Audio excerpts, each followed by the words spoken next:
the Electoral Commission of South Africa will launch the election registration campaign in Midrand. Now, the purpose of the launch is to unveil the Commission's plans in the lead up to the poll and also to raise awareness among the South African electorate and stakeholders about the dates for registration and the requirements to register and vote. Lulu White is the Chief Executive Officer at Elections Management and Consulting Agency of South Africa. She joins us now on Teams for some analysis. Lulu, a good morning to you.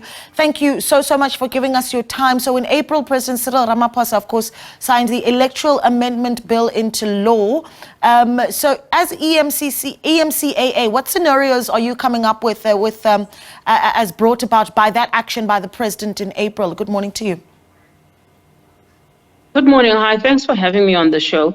I think the biggest concern, which we raised also with when the legislation came to law, was around making sure that the playing field is being leveled for independent candidates. The IEC is obviously facing a new dynamic as far as making sure that candidates are being properly accommodated for the national, provincial and regional elections.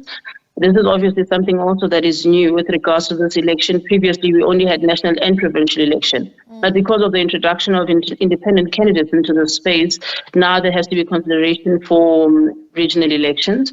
I see that in terms of their publication, they've already issued, proposed what the deposits are going to be, with 15,000 being more or less for the regional candidacy and 20,000 being for National Assembly. Now, it is interesting also to note that political parties as well, new political parties as well, are no longer going to be given a blanket amnesty type of setup as they were previously. Okay. They now also have to adhere to these new regulations as well. So that's quite interesting. Yeah, I mean, that's really good. It's also going to be interesting to hear just how much further we hear some of that unpacking by the IEC a little bit later. But a week ago, Stats SA reported from their census that the country now has over 62 million inhabitants. Can the IEC reach out to every corner to encourage South Africans to go out and vote next year?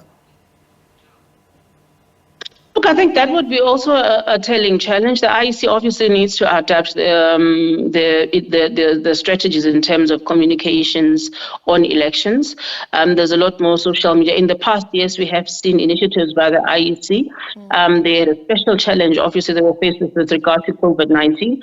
But with regards, now there's no COVID-19, no regulations are in place. Obviously, the IEC has to ramp up, particularly their voter education initiatives. Also talking to the independent candidates and new political parties.